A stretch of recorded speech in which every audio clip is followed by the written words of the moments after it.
حضور فرماتے ہیں جنت کے کئی دروازے ہیں، ایک باب الریان ہے، اس سے صرف روزہ دار گزریں گے۔ آواز ہوگا روزے والے آ جاؤ، وہ آ جائیں گے، فرمایا اس خاص دروازے سے گزرو، جب گزر جائیں گے تو فرمایا بند کر دو بھائی، اور کوئی نہیں گزرے گا یہاں سے، دروازہ ہی مخصوص ہے۔ ان کا اعزاز ہی ذرا زیادہ ہے۔ وہ خاص انسان کو کیفیت حاصل ہوتی ہے روزے میں، رب کے ہونے کا یقین، وہ جو صوفیاء کہتے ہیں نا مراقبہ کرو، وہ نصیب ہوتا ہے۔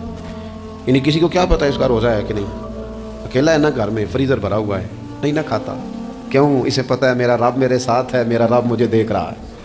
بس یہ تصور توحید پکا ہو جاتا ہے رمضان، تو پھر اللہ تبارک و تعالیٰ کی بھی خاص رحمت اور کوئی خاص ہی اعزاز۔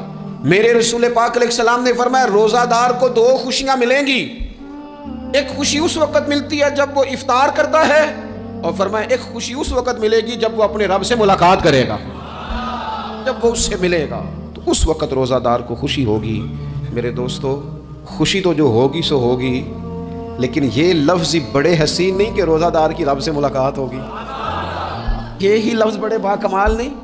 ایک روایت میں تو یہ ہے نا کہ روزہ میرے لیے ہے، میں اس کی جزا دوں گا، اور ایک روایت میں یہ ہے کہ روزہ میرے لیے ہے اور رب فرماتا ہے میں خود روزے کی جزا ہوں، یعنی باقی نیکیوں پر ثواب ملے گا، روزہ رکھنے والے کو رب رحمان ملے گا۔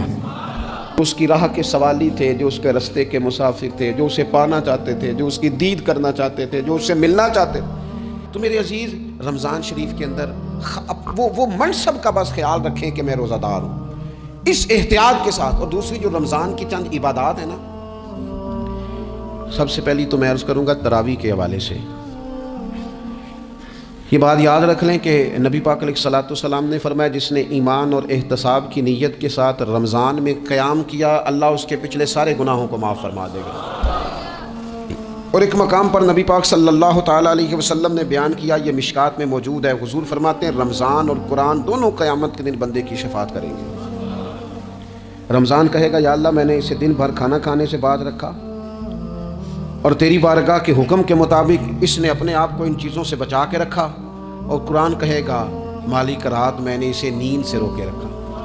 کیا مطلب؟ اس نے کھڑے ہو کے عبادت کی، اگرچہ اس سے مراد شارحین حدیث نے تراویح بھی لیا ہے، تہجد کی نماز بھی لیا ہے، صلاۃ اللیل بھی لی ہے، لیکن میرے عزیز یہ خاص ربط ہے قرآن مجید کے ساتھ تراویح کا۔ مسنون ہے رمضان کی راتوں میں قرآن مجید اور تراویح کا پڑھنا۔ اگر تھوڑی سی نا طبیعت میں صرف تبدیلی پیدا کی جائے، میں نے دیکھا ہے کہ جو لوگ کہتے ہیں نا میرا وقت بڑا قیمتی ہے، بڑی ساری جگہوں پہ آپ کو بیٹھنا پڑتا ہے، بیٹھیں آپ 2 گھنٹے بیٹھیں، 3 گھنٹے بیٹھیں۔ میں نے دیکھا ہے لوگ جاتے ہیں کسی دفتر میں تو رات کو چلے جاتے ہیں، اس علاقے میں کھڑے ہیں، پاسپورٹ کے دفتر کھڑے ہیں، شناختی کارڈ کے دفتر کھڑے ہیں، امیگریشن کی لائنوں میں کھڑے ہیں۔ کچھ ذہن تو بنائیں کہ میں نے رات کھڑے رہنا ہے اور اپنے رب کی عبادت کرنی ہے۔ تراویح کو ذرا ذوق سے آپ اگر تھوڑا ارادہ کر لیں گے نا، یعنی کوئی ایسا مشکل کام نہیں۔ میری تو رائے یہ ہے کہ پہلے 3-4 دن ذرا جم کے ذہن بنائیں، اور تھوڑا سا نا روٹین کو بدلنے کی کوشش نہ کریں۔ جس امام صاحب کے پیچھے تراویح شروع کریں، کوشش کریں ساری وہیں پڑھیں۔ روٹین بدلنے سے بھی سستی آتی ہے، ایک دن یہاں گئے 2 دن وہاں گئے، تو یہ روٹین بدلنے سے بھی بعض اوقات سستی آتی ہے۔